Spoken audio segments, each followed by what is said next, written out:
what's this Atsu drama? Atsu dropped a 34-page document again tonight. He is definitely trying to get back into, I don't want to say spotlight, because I don't think he ever had the spotlight, but he is trying very desperately to get back into relevancy. I legitimately don't think this was him trying to quit content creation. I think this was his desperate attempt to come back into the limelight. Get a quick recap. So Atsu, the Snake Sue, Retsu, dropped another 34-page document today, throwing everyone under the bus and calling all of his friends pieces of shit, yada yada yada. And it was very obvious on what he was trying to do with the first 2 to 3 pages was him attempting to gather any sort of sympathy or pity that he could gather, and then he went into it, right? He got a lot of people at the hook. As Tectone mentioned, he mentioned a lot of people, even people who didn't necessarily have to do with the situation, in order to garner as much traffic to people reading it as much as possible. He played the fuck out of everyone, and it seems like it's gonna work. This was his attempt at getting back into relevancy. Not only that, after the post it was up for a few hours, he commented again and said, oh, I can't wait to do my stream when I wake up tomorrow, right? I can't wake up to do my stream tomorrow and talk about this. Yeah, so this was his attempt at getting back into it. Kind of crazy. It seems like it's gonna work for him. The last bit about Xiox, he basically implied he's got a lot of dirt on Xiox. He kind of subtly threw some threats around. Do you feel kind of bad for him? Like, I feel bad for him as well, right? You can feel bad for someone and still recognize that they are trying to manipulate and do things for ulterior motives. Like, the two are not mutually exclusive in the slightest. I feel terribly bad for the guy. That's awful. Getting cheated on sucks. He said they were together for like 10 years or something. That sucks. You got cheated on 2 times to bust out a 30-pager? Yeah. Anyone else give a fuck about Ratsu's Yatfest? Probably not anyone in here, but I will say, outside of Twitch culture, people on Twitter ate that shit up. I think the most interesting part of the entire thing was the Xiox stuff. I would love to hear what drama or what dirt Atsu has on Xiox.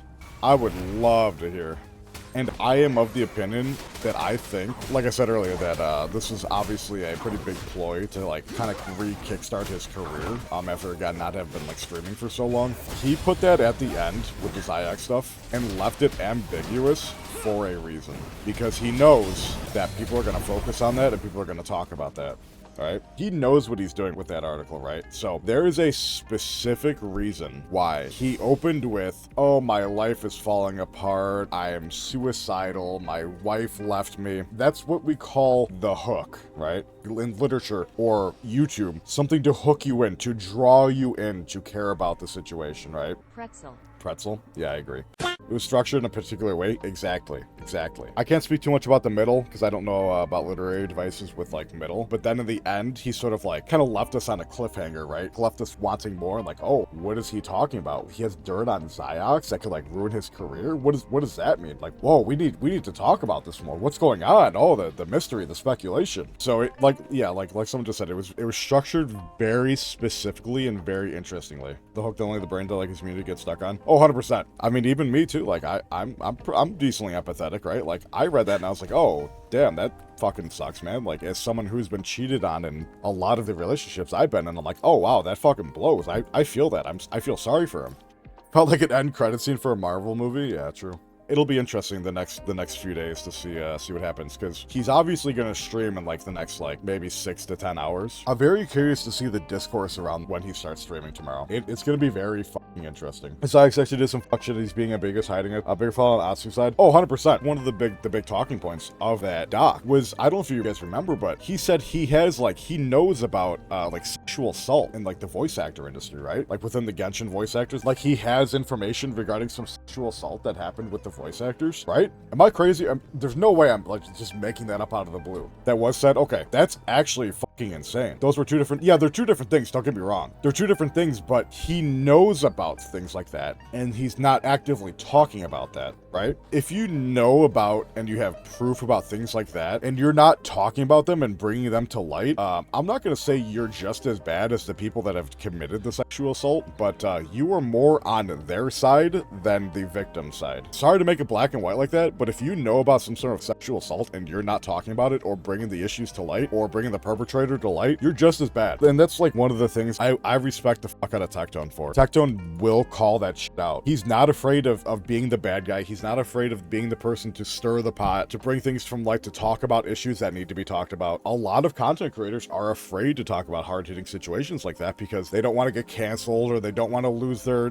community. Fucking sane. And that's probably part of the reason why, like, Atsu doesn't want to talk about things like that, because it's like, oh, well, it's bad for metrics. Why would I? Who the fuck cares, right? We're talking about real situations that probably millions of people suffer through on a fucking yearly basis. Like, talk about that shit. Why the fuck would you cover that up to safeguard your fucking community, your job? Like, no. When it comes to little crimes, metrics should go out the fucking window. Oh, absolutely. There was a sexual assault allegation at a Hoyo party in Brax's original document, and this screams foreboding to me because I think that's what he may have alluded to. Ah, I see. Tectone's 100% right when he said if Atsu were in the situation, your friends will not be by yourself. Dude's a fucking snake, man. The whole situation regarding him, Tectone, and Goose, right? I did not watch Tectone during that time. Just from the outside looking in, from someone who is trying to remain as impartial as possible, dude just seems to be master manipulator. Man, reading the text between Tectone and Atsu, 2021, like, that shit is wild. That shit is wild, the way that he speaks and the way that, like, he refuses to let things go. Reminds me of your ex. Yeah. He definitely triggers a lot of, like, I don't want to even call him a master manipulator because I don't want to give him the credit of, like, being a master at something, but he just seems like a decent manipulator. He's a narcissist, 100%. That's probably the easiest thing to call out and acknowledge of his, is him being a narcissist. He's a shit manipulator. I mean, that's the thing though, right? Is that, like, even a shit manipulator can still be very good at what they do. Zyx responses to the drama. Zyx responded already. Let me look at the URL.